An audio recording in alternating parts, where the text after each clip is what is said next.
Hello, good evening student. आज 4च जण, बाकीचे कुठे? येतील हळूहळू, येतील सगळेजण. माझा आवाज येतोय सर्वांना? विवेक, Yes, sir. प्राजक्ता. आपण स्टार्ट करूया. काल मागचं जे सेशन झालं होतं थोडंसं रिवाइज करूया, तोपर्यंत सगळेजण जॉईन होतील. ठीक आहे. मागच्या सेशन मध्ये काही डाऊट आहे का तुम्हाला? आपण ऍडव्हान्स ग्राफ शिकलो होतो. काही आठवतंय का?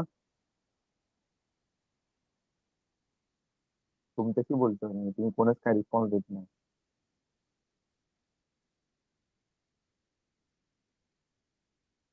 हॅलो.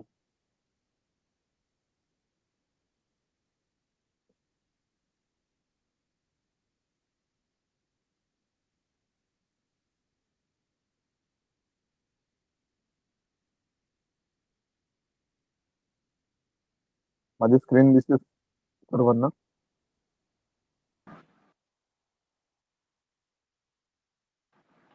No, sir. आता दिसत असेल. थोडा वेळ.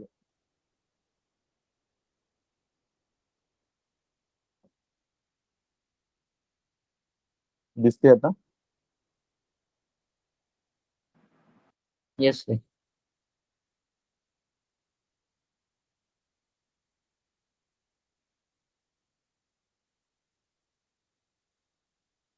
ठीक.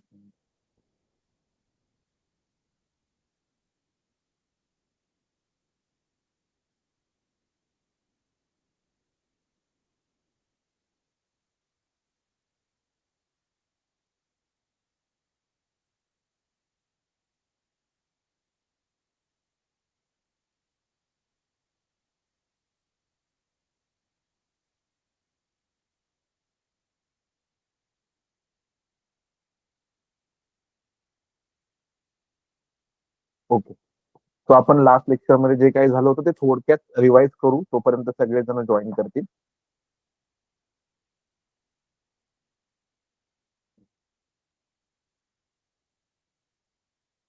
एक मिनिट.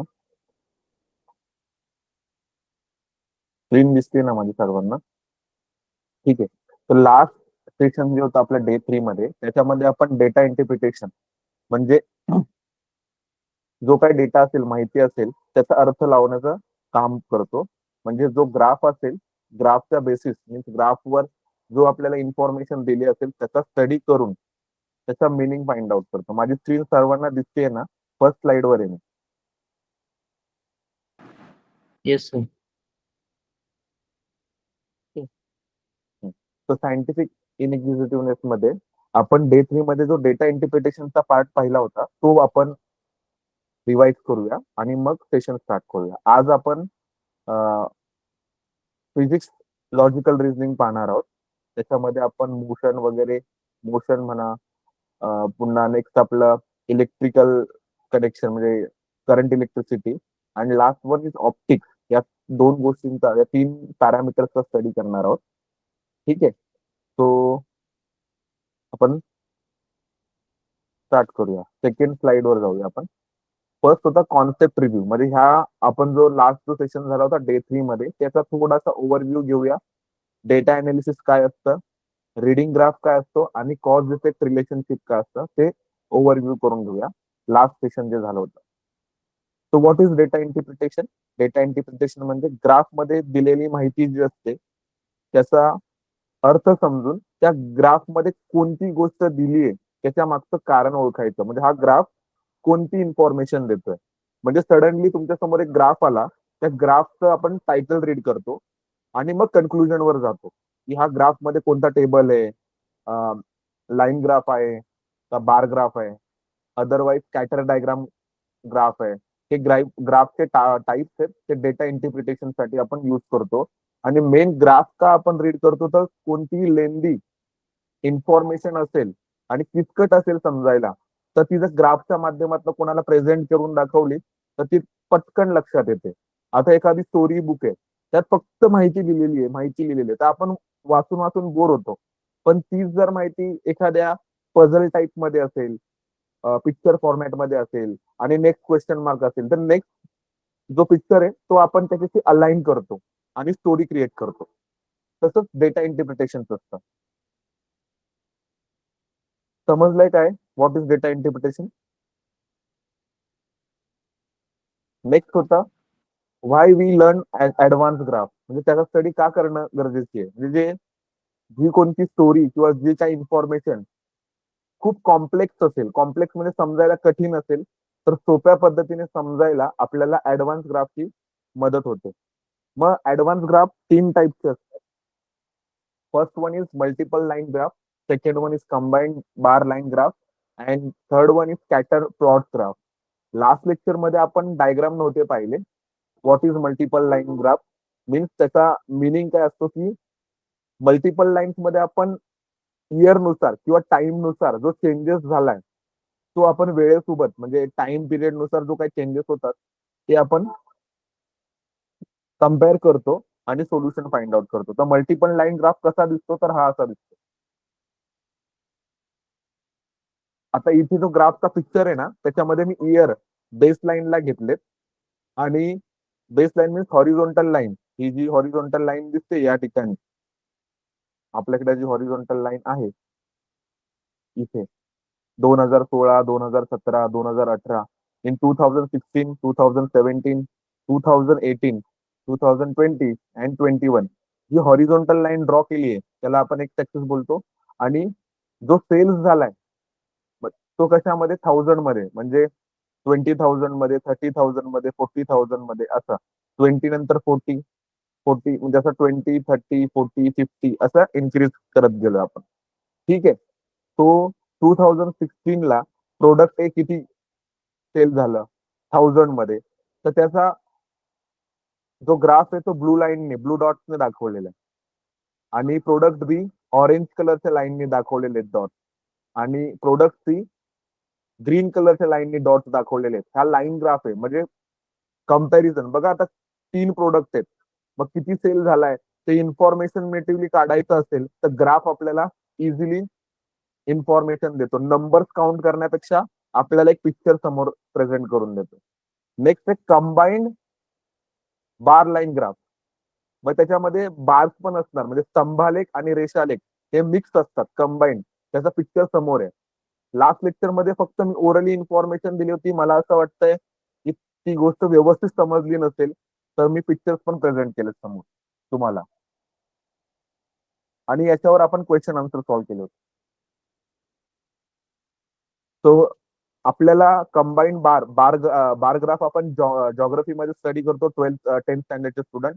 आणि 11th स्टँडर्डला ग्राफचा पॅरामीटर्स नाही स्टॅटिस्टिक्स हा सब्जेक्ट असेल, स्टॅटिस्टिक्स त्याच्यामध्ये स्टडी केला जातो ग्राफचा. पण जर सायन्स स्टुडंट असाल तर कमी स्टडी आहे, कॉमर्स स्टुडंटला हा जास्त डिटेलमध्ये. नेक्स्ट आहे रिडिंग ऍडव्हान्स ग्राफ, म्हणजे हा स्कॅटर नेक्स्ट आपला आहे स्कॅटर प्लॉट ग्राफ. म्हणजे आपण डॉट डॉट फक्त मेन्शन केले जातात. ठीक आहे. हे 3 टाइप्स असतात आणि ह्याच्यावर आपल्याला क्वेश्चन विचारले जातात की ग्राफ कसा रीड केला जातो. Step 1 read the title and variable. म्हणजे ग्राफचं टायटल काय तो रीड करायचंय आणि आयडेंटिफाय ऍक्सिस. एक्स ऍक्सिस वर कोणती इन्फॉर्मेशन दिली, वाय ऍक्सिस वर कोणती इन्फॉर्मेशन दिली. X axis means horizontal line, Y axis म्हणजे व्हर्टिकल लाईन. त्याच्यावर कोणतं युनिट दिलंय त्याच्यानुसार आपण ऍडव्हान्स ग्राफ स्टडी करतो. First we read a title of the graph. After that variable, there are 2 variable X and Y. X ऍक्सिसला identify केला जातो युनिटने लाईक इयर आणि वाय ऍक्सिसला आपल्याला डेजने वगैरे कॅल्क्युलेट केलेला असेल किंवा प्रोडक्टने कॅल्क्युलेट केलेला असेल. नेक्स्ट आहे ऍडव्हान्स ग्राफ रीड करण्याचा सेकंड पॉइंट की ऑब्झर्व द ट्रेंड, म्हणजे पॅटर्न काय इन्क्रीजिंग ऑर्डर मध्ये, डिक्रीजिंग ऑर्डर मध्ये, कंपॅरिझन मध्ये. तर डेटामध्ये काय बदल होतोय, कोणाची किंमत वाढते कमी जास्त होते हे ओळखण्याची सेकंड पायरी म्हणजे सेकंड स्टेप जी आहे ती रीडिंग ऍडव्हान्स ग्राफ. आणि हे आपण संपूर्ण लक्षात कसं ठेवू शकतो तर याचा ओव्हरव्ह्यू असा आहे की कॉज इफेक्ट. ग्राफ आपल्याला फक्त बदल दाखवत नाही तर त्या मागचं बदलण्याचं कारण काय समजायला मदत करतो. ग्राफ वाचून घेण्याचा प्रयत्न करताना आपण काय करतो की हा ग्राफ काय दाखवतोय आणि कोणता परिणाम ह्याच्यातनं घडून आला आणि लास्ट ह्याच्यातनं जेव्हा आपण डेटा अनालिसिसचा स्टडी करत असतो तर काय गोष्टी लक्षात ठेवल्या पाहिजे. तर 3 गोष्टी. तर रीड केअरफुली म्हणजे title of the graph read केला पाहिजे. त्या ग्राफ मध्ये जी इन्फॉर्मेशन दिली आहे ती लॉजिकली त्याचा विचार केला पाहिजे. थिंक लॉजिकली आणि कन्क्लूड सायंटिफिकली म्हणजे आन्सर आपल्याला ओरली द्यायचंय म्हणजे काय जो काय इन्फॉर्मेशन आपल्याला मिळाली ती कन्क्लुजन सायंटिफिक वेने असली पाहिजे. मनगडत कहाणी नसावी. मग ह्या 3 पॅरामीटर्सवर आपण डेटा अनालिसिसचा स्टडी करतो. समजलंय का सर्वांना. मी फक्त रिव्ह्यू दिलाय. विवेक आणि प्राजक्ता खुशी जॉईन करूया. Yes. मी फक्त लास्ट लेक्चर्स मधला फक्त पॉइंट रिव्ह्यू केलाय पटकन जोपर्यंत सगळे जॉईन होत नाही तोपर्यंत. समजले सर्वांना. टॉपिक पुढे पुढे कंटिन्यू करायचा का. Prajakta Khushi. Yes sir. Okay. तुम्ही बोललात तर मला कळेल तुमचं कम्युनिकेशन तुम्हाला समजतंय का नाही. नाहीतर मग फक्त एकटा बोलत असेल. मी आता तुम्हाला बोलण्याचा काही प्रश्न विचारले नाहीत कारण की लास्ट सेशन आपलं पूर्ण झालंय. त्याच्यामध्ये मी तुम्हाला ग्राफ प्रेझेंट करून नव्हते दाखवले म्हणून मागची स्लाइड जी होती ती पुन्हा प्रेझेंट केली. ठीक आहे. तर नेक्स्ट आपण पुढे जाऊया.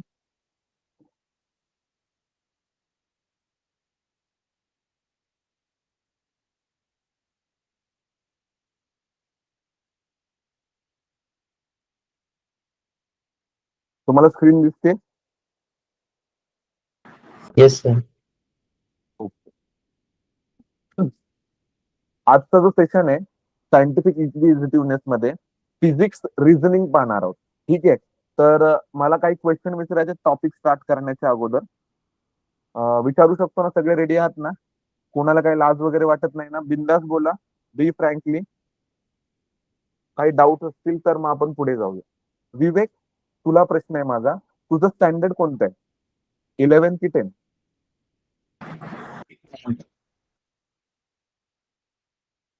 हॅलो विवेक आवाज येतोय माझा. हो सर 10th. 10 स्टँडर्ड. प्राजक्ता तुझं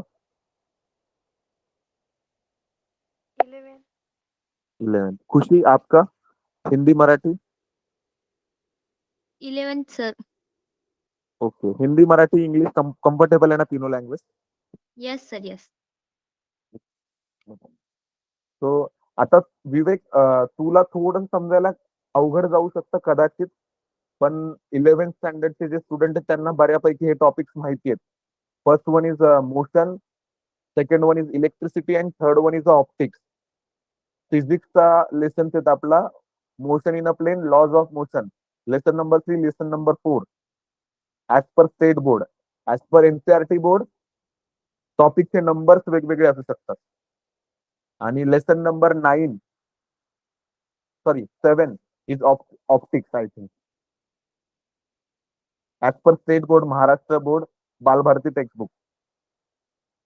आणि विवेक जर 10th स्टँडर्ड मध्ये असेल तर तुम्हाला मोशन आणि इलेक्ट्रिसिटी. मोशन हा 9th स्टँडर्डचा लेसन आहे आणि इलेक्ट्रिसिटी हा 10th स्टँडर्ड मध्ये एंडिंग पार्ट मध्ये येतो. मला वाटतं 15 सॉरी टोटल 10 लेसन्स आहेत ना पार्ट 1 मध्ये. तर 9वा का 10वा लेसन असेल किंवा मे बी 7th लेसन असेल. Electricity and optics, ray optics वगैरे टॉपिक्स आहेत तुम्हाला.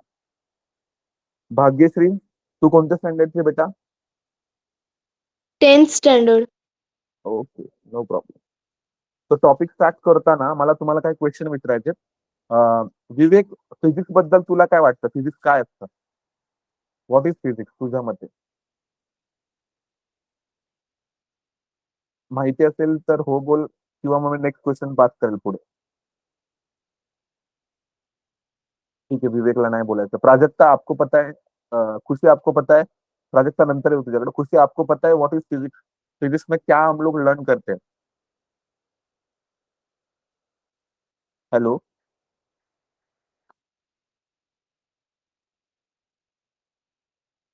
माझा आवाज ऐकू येत नाही का. येस सर ऐकू येतोय. हो. भाग्यश्री सर. फिजिक्स काय असतं. ओके. खुशीला आन्सर माहित नाहीये तो तिचा तर आन्सर नो. फिजिक्स मध्ये एनर्जी असते, मोशन असतं, फोर्स हम्म. असतं, साऊंड असतं, light, heat, electricity, magnesium, natural science असं असतं. फिजिक्स मीन्स ज्या आपण गोष्टी सराउंडिंगला पाहतो त्या प्रत्येक गोष्टीमध्ये कुठलं ना कुठलं तरी फिजिक्स लपलेलं आहे. That is called as physics. मग मेजरमेंट असेल तरी सुद्धा फिजिक्स, आपण कोणाला पाहतोय ते सुद्धा फिजिक्स आहे. कारण की आपल्याला गोष्टी काही जवळच्या गोष्टी दिसतात, दूरवरच्या गोष्टी दिसत नाहीत. आणि सर्वात सोपा प्रश्न, आणि मग आपण टॉपिकला स्टार्ट करूया, जो की ऑप्टिक्सच्या रिलेटेड आहे. ठीक आहे, एकदम सोपा प्रश्न आहे. 5वीचा प्रश्न असू शकतो हा, एकदम, मला तरी असं वाटतं. आपल्याला गोष्टी कशामुळे दिसतात, हा प्रश्न आहे माझा. कोण उत्तर सांगेल? आपल्याला गोष्टी कशामुळे दिसतात? प्राजक्ता? आईजमुळे. आईजमुळे. भाग्यश्रीचं उत्तर आहे. प्राजक्ता, तुझं डोळे. उत्तर? Eyes sir, eyes. Eyes. Okay, खुशीचा पण आन्सर आईजमुळे. विवेक, तुझं काय उत्तर आहे? आय डोळे. डोळे. ओके. प्राजक्ता? बाकीचे कोण सांगेल मला उत्तर?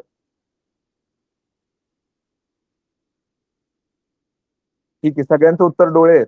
फायनल लॉक करायचं? सर, लाईट आपल्या आईजवर येतं आणि त्यामुळे आपल्याला जे समोरच्या ज्या गोष्टी आहेत त्या क्लिअरपणे दिसतात. मग तुझं उत्तर काय? 50-50? प्रकाश आणि डोळे? Yes sir. Light 50? 50%, eyes 50%. Okay. आता माझं उत्तर देऊ मी तुम्हाला सगळ्यांना? हा लॉजिकल येस क्वेश्चन सर. होता. हा हा लॉजिकल, पण फिजिक्सच्या रिझनिंग मुळे आपल्याला दिसतं बिकॉज ऑफ लाईट. आपल्याला कशामुळे दिसतं? लाईटमुळे. हा सायंटिफिकली करेक्ट आहे. कसं ते सांगतो. जर तुम्हाला अंधाऱ्या खोलीमध्ये ठेवलं, डार्क रूम मध्ये ठेवलं, खूप डार्क आहे तिथे, बिलकुल काहीच नाही, वॉल पण सगळ्या डार्क आहेत, फ्लोर पण डार्क आहे, विंडो वगैरे काहीच नाही, संपूर्ण स्पेसच डार्क आहे, तुम्ही कुठलीच गोष्ट पाहू शकत नाही. आता लाईट, तुमचं उत्तर डोळे, हे उत्तर बरोबर पण आहे आणि चुकीचं पण आहे. कसं की लाईट हा असा एक पॅरामीटर आहे की तो डोळ्यांना सेन्स होतो. म्हणजे फक्त आपले ऑर्गन्स आहेत ना, म्हणजे डोळे आपले एक ऑर्गन्स आहेत, आईज आहेत, ते ऑर्गन्स, म्हणजे डोळे हा असा एक ऑर्गन आहे, तो लाईटला सेन्स करतो, ओळखू शकतो. बाकीचे कोणते ऑर्गन्स नाहीये. आता तुम्ही बोला की सर त्वचा पण लाईटला ओळखते. नाही, ते टेम्परेचर ओळखतं. प्रकाशाचे किरण तुमच्या बॉडीवर ज्यावेळेस पडतात, टेम्परेचर तुमच्या बॉडीवर येतं आणि नंतर तुम्हाला हीट जाणवते, त्यावेळेस तुम्ही चटका लागतो आणि मग तुम्ही हात मागे घेता. अरे, ऊन खूप जोरात लागतंय, म्हणजे ऊन खूप जास्त प्रकारे चटका लागतोय. मग तुम्हाला टेम्परेचरचा सेन्स होतो, लाईटचा नाही होत. पण डोळ्यांनी जास्त सेन्स होतो, कारण की ते डोळे आपले ऑटोमॅटिकली त्या ठिकाणी बंद होतात जर जास्त तीव्र लाईट असेल तर, इंटेन्स लाईट असेल तर. First answer is correct answer. लाईटमुळे आपण ऑब्जेक्ट पाहू शकतो. विदाऊट लाईट आपण काहीच गोष्टी पाहू शकत नाही. समजलं सर्वांना? आणि सर, डोळ्यांमध्ये जे कोन्स असतात ना, ते लाईट शोषून घेतात. हा, आणि ते फक्त आपले डोळ्यांमध्येच तशी सिस्टम आहे. बाकीच्या ह्याच्या पार्ट मध्ये सेन्सची सिस्टम नाही. ते हीटला सेन्स करतात. बोलतो ना आपण स्पर्श, बोलतो ना आपण, तो टच सेन्स करतात. तो वेगळा पार्ट आहे. आणि डोळ्यांमध्ये रेटिना असतो, त्या रेटिनामुळे आपल्याला दिसून येतं. ठीक आहे. तो फर्स्ट बघा, आपल्याला इथं विचार जे करायचेत ना, मग ऑप्टिक्स हा पार्ट आहे ना, तो लाईटच्या रिलेटेड आहे. म्हणजे ऑप्टिक्स मीन्स लाईट. आता लाईट हा इंग्लिश शब्द आहे, मराठीमध्ये ऑप्टिक्सला काय बोलतात? प्रकाश. ठीक आहे. म्हणजे मोशन म्हणजे गती. जर तुम्ही कोण मराठी मीडियम मध्ये असाल तर त्यांच्यासाठी सोपं करतोय. भौतिकशास्त्रासाठी असलेली कारणं, जी भौतिकशास्त्रावर अवलंबून आहेत, तो पार्ट आज आपण शिकणार आहोत. ज्याचा स्टडी आपण करणार आहोत तो भौतिकशास्त्राशी निगडीत असले पाहिजे. आपला ज्यावेळेस सायंटिफिक इनिक्विजिटिव्हनेस मध्ये पेपर जो येणार आहे, सगळे टॉपिक मिक्स असणार आहेत आपले. तर आपल्याला क्वेश्चन रीड केल्यानंतर त्यातला पॅटर्न पण समजता आला पाहिजे. ठीक आहे. तर फर्स्ट आहे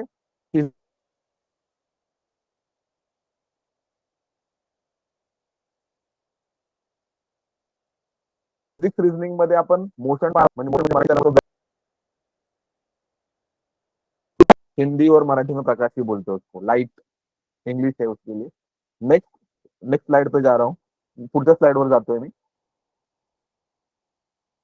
तर आता ह्या 3 गोष्टी पाहताना आपण मोशन, इलेक्ट्रिसिटी आणि ऑप्टिक्स. तर ह्याच्यातल्या पहिल्या गोष्टी म्हणजे मोशन नक्की काय असतं ते पहिलं थोडक्यात समजून घेऊया. सगळ्यांना मोशन म्हणजे काय ते माहिती आहे. इलेक्ट्रिसिटी म्हणजे काय ते पण माहिती आहे. ऑप्टिक्स म्हणजे काय ते पण माहिती आहे. कारण की 9वी पर्यंत हे सगळे लेसन झालेले. जर कोण 10वीला असेल तरी सुद्धा, 11वीला असेल तरी सुद्धा, म्हणजे 11th असेल तरी सुद्धा. थोडक्यात मला इन्फॉर्मेशन हवी आहे. प्राजक्ता, इलेक्ट्रिसिटी मध्ये तू काय शिकली?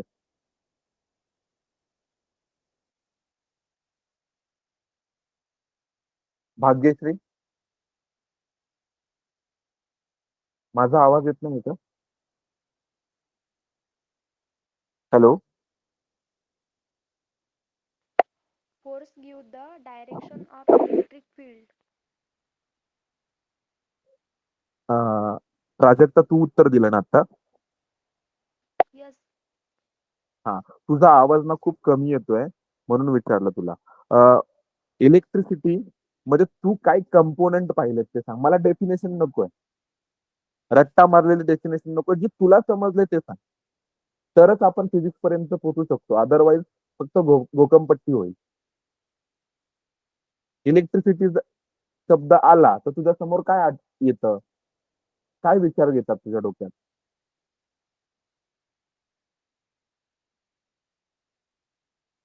भाग्यश्री,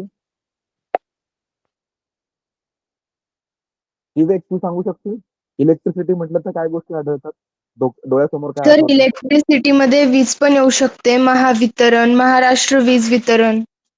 बरं, म्हणजे आपल्याला तुला छान उत्तर दिलं भाग्यश्री. भाग्यश्री सर, बघा सराउंडिंग विजन चांगले. तिच्या डेली लाईफ मध्ये ती काय बघते? इलेक्ट्रिसिटी म्हणजे घरात येणारी वीज, महावितरण.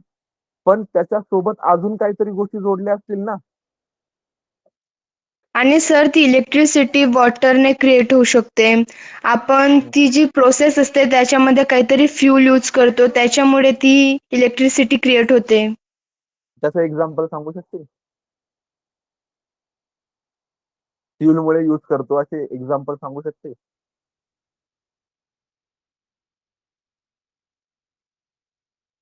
सर फॉर एक्झाम्पल, जमिनीतील तो दगड खनिज असतो, तो हम्म. आपण यूज करतो. बरं, ठीक आहे. मी ह्याला पूर्ण क्लिअर करतो भाग्यश्रीच्या उत्तराला. जसं घरामध्ये आपण इलेक्ट्रिसिटी यूज करतो ना, ती दोन प्रकारची आहेत. एक तर महावितरणची आपल्याकडे येते ती ठीक आहे. पण कधी कधी काय होतं, लोड शेडिंगमुळे काही ठिकाणी लाईट जाते. तुमच्या एरियात पण जात असेल कदाचित. आमच्याकडे जाते, गुरुवारी जाते. एक 2-4 तास लाईट नसते आमच्याकडे. पण त्याच वेळेस शेतातली काही कामं करायचं, त्या काही इन्फॉर्मेशन दुसरी काही कामं करायची असतील तर आपण ना डिझेल वापरून, म्हणजे जनरेटर वापरून इलेक्ट्रिसिटी प्रोड्यूस करतो. म्हणजे तिचं जे उत्तर होतं ना, खनिज तेल वापरून, तसे खनिज तेल डिझेलचा वापर करून जनरेटरवर जी एनर्जी क्रिएट केली जाते ना, त्याला इलेक्ट्रिसिटी बोलतो. ठीक आहे. मोशन म्हणजे गती. ठीक आहे. तर सायली, सॉरी सत्यजित, मोशन बद्दल तुला काय माहिती आहे का? What is motion? मराठी मीडियमचं असेल तर गती म्हणजे काय माहिती आहे का तुला? सत्यजित, माझा आवाज येतोय? सर तुम्ही मला विचारताय? नाही नाही, मी सत्यजितला विचारतोय. माझा आवाज येत नाही का भाग्यश्री पूर्ण? का येस कट सर, होतोय? क्लिअर येतोय. हा, मग तू सांगू शकते का मोशन काय असतं? सर मोशन म्हणजे जसं जसं टाइम चेंज होतो, तशी तशी हम्म. एखादी जी वस्तू असते ती स्टेडी न राहता चेंज होते. खुशी आपण दे सकते मोशन को भी? खुशी, आप सुन रहे हो मुझे? सर तुमचा आवाज ब्रेक झाला होता, क्वेश्चन रिपीट करा. मोशनचं पण मला एक्झाम्पल देऊ शकता? व्हॉट इज मोशन आणि ह्या आपण बोलतो याचं पुढं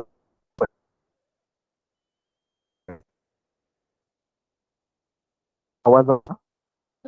डिस्टन्स, वेलोसिटी, ॲक्सेलरेशन. हम्म. ह्या मोशनच्या निगडीत आहेत. Okay. Time.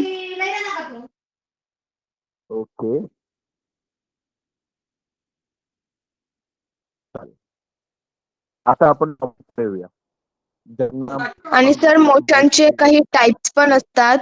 For example linear motion, ठीक आहे. Circular motion.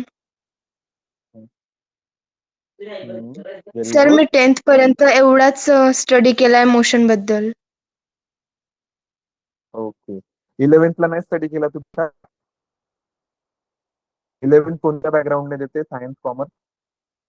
सर मी 10th स्टँडर्डची आहे.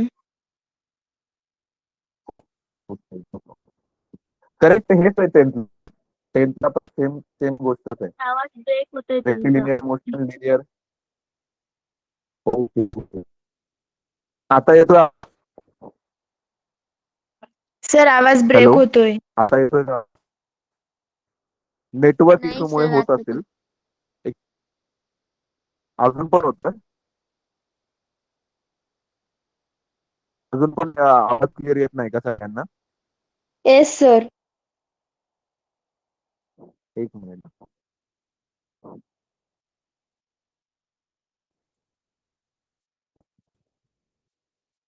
आता येतोय आवाज? हॅलो? येस सर येतोय. पण आता पुढच्या स्लाइड वर जाऊया. आज पण सायंटिफिक इनएक्झिक्युटिव्ह आपलं डे 4चं सेशन आहे. त्याच्यामध्ये आपण स्क्रीन दिसत नाहीये. Physics related